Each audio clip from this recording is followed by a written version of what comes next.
बिस्मिल्लाहिर्रहमानिर्रहीम, अस्सलाम वालेकुम। कैसे हैं आप लोग? आज हम शुरू करने जा रहे हैं बायो एनर्जेटिक्स। जैसे अभी मैं चाय पी रहा हूँ और चाय जो है मुझे क्या कर रही है, एनर्जी दे रही है। इसी तरीके से एनर्जी की ज़रूरत हमें हमेशा रहती है। तो इस चैप्टर में भी हम बात करेंगे एनर्जी के ऊपर कि एनर्जी किस तरह से बनती है और किस तरह से इस्तेमाल होती है। ठीक है? अभी देख रहे हैं आप, बहुत ज़बरदस्त किस्म की जो है ना पिक्चर बना रखी है हमने, और यहाँ से हम उसका इंट्रोडक्शन स्टार्ट करते हैं। और वो बता रहा है कि भाई अगर कोई मशीन है, एवरी मशीन रिक्वायर्ड एनर्जी, यानी कि हर मशीन को एनर्जी से चलाया जाता है।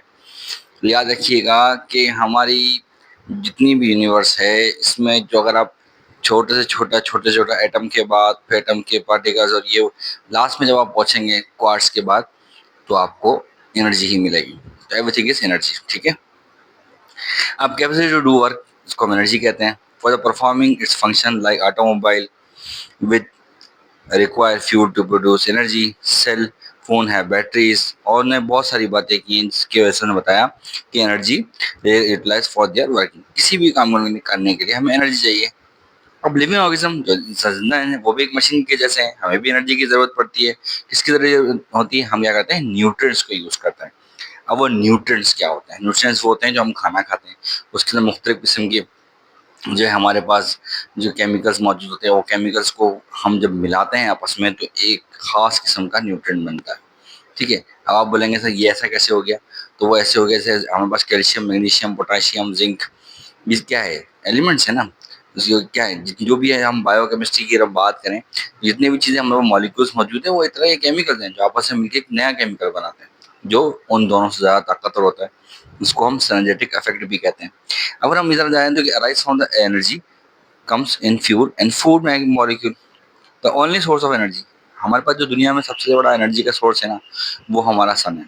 ये बात हमेशा याद रखिएगा, क्योंकि अगर सन की रोशनी हम तक ना पहुंचे तो याद रखिएगा हम आहिस्ता आहिस्ता खत्म हो जाए। Energy of sun reaches earth in the form of light. किसकी तरफ में आती है? लाइट की तरफ में आती है। लाइट अर्थ के कोर से उसके सतह तक 1000 साल तक पहुंचती है, और हम तक उसकी सतह से, यानी कि उसकी ऊपर से हम तक जो पहुंचती है वो 8.5 मिनट में पहुंचती है। आप सोचें, ये जो लाइट हमें नजर आती है वो 1000 साल पहले बनी थी। ठीक है? मैंने बताया कि भाई the light energy is convert into chemical energy and live organism in heat energy stored bye non living things. अब वो क्या बड़ी जबरदस्त बात बोल रहा है कि जो एनर्जी हमें लाइट की तरफ मिलती है वो क्या करती है, कन्वर्ट होती रहती है। आप नोटिस करें, ये बहुत जबरदस्त चार्ट बना हुआ है, उसमें लिखा हुआ है सन। देखें सन जो है, पहला फर्स्ट में हम बात करें, सन की जो एनर्जी को सबसे ज्यादा कंज्यूम करने वाली जो चीज़ है दुनिया में, वो प्लांट्स हैं। ठीक है? अब प्लांट्स अगर उसको बेरी कर रहे हम कर दें, जितने भी हमें फ्यूल्स मिलते हैं वो क्या मिलते हैं? या तो बहुत बड़े बड़े जानवर जो थे उनकी हड्डियां जो है वो हुई और वो फ्यूल में कन्वर्ट हो गई। ठीक है? या फिर प्लांट्स, बहुत बड़े बड़े प्लांट्स, बहुत बड़े बड़े पेड़ जो थे वो जमीन में दफन हो गए और वो क्या बन गए? फ्यूल बन गए।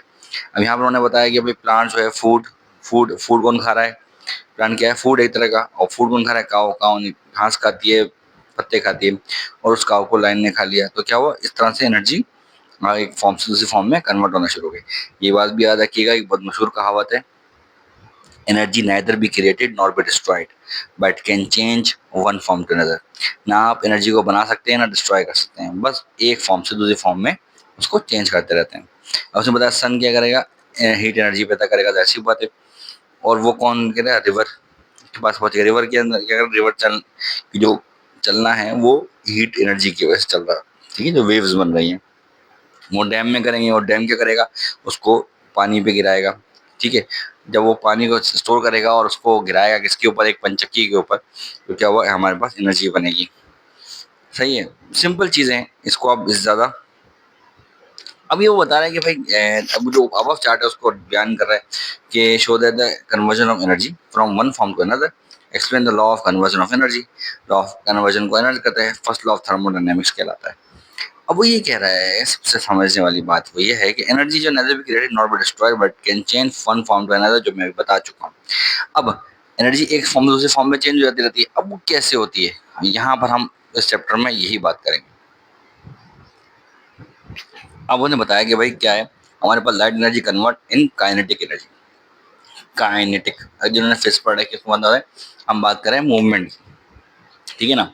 The flow which flow in water the kinetic energy of water and dam convert into mechanical energy with when fall into a turbine.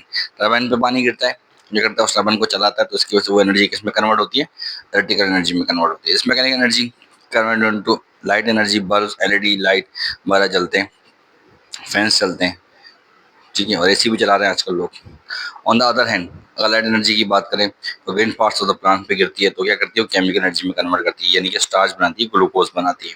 ठीक है, आपको पता है ना फोटोसिंथेसिस का जो प्रोसेस होता है उसकी बात हो रही है। ठीक है, अब कभी कभी आपकी जो बुक है ना वो इशारों में ही बात करती है। This chemical energy is stored in the food energy in plants when this parts of plants are eaten by animals. अब जो एनर्जी कन्वर्ट हुई किसमें, फूड एनर्जी में, और वो उसको खाया किसने, एनिमल्स ने। तो एनिमल्स तो वो कहाँ से चली थी बात और कहाँ आ गई। अब एनिमल के अंदर वो ट्रांसफर हो जाती है एनर्जी, ऐसी बात है, प्रोटीन की फॉर्म में या लिपिड्स की फॉर्म में या अनदर कोई भी फॉर्म के अंदर, where the organism buried and remain under the pressure. अब मिसाल तौर पे कोई जानवर है जिसने ज़िंदगी भर दुनिया की सहूलतों को इस्तेमाल किया है, अब उसको वो चीज़ वापस करनी है। ठीक है, अब याद रखें, हम भी जो भी कुछ भी दुनिया से लेते हैं उसी दुनिया में वापस करते हैं। जैसे हम सांस भी लेते हैं तो ऑक्सीजन लेते हैं तो कार्बन डाइऑक्साइड को वापस करते हैं। ठीक है, इसी तरीके से हम खाना खाते हैं तो अपने यूरिन और फिशेस के ज़रिए हम वापस इस दुनिया को कुछ ना कुछ दे रहे होते हैं, वो भी एनर्जी की फॉर्म है। देखें आप, यूरिन हमारा यूरिन हो गया, हमारा फिशेस हो गया, ठीक है, या स्टूल है हमारा, तो वो हमारे लिए तो एक बेकार चीज़ है, लेकिन प्लांट्स के लिए वो खाना है। ठीक है, उनके लिए उनका न्यूट्रिएंट्स है। और जो प्लांट हमारे लिए फल और फ्रूट और ये सब्जियां निकाल देते हैं, वो उनके लिए तो बेकार है, उनके लिए बेकार है, लेकिन हमारे लिए वो खाना है। तो अल्लाह ताला ने एक तरह का सर्कल बना रखा है, एक तरह का साइकिल बना रखा है, जिसके अंदर किसी एक के लिए कोई चीज़ बेकार होती है, दूसरे के लिए बहुत फायदेमंद होती है। ठीक है जी, आपने बताया millions of years of cast of में दब दब के प्रेशर के ज़रिए और उसकी जो है ना हीट के ज़रिए जो है ना कन्वर्ट हो जाता है किसमें, फॉसिल फ्यूल में।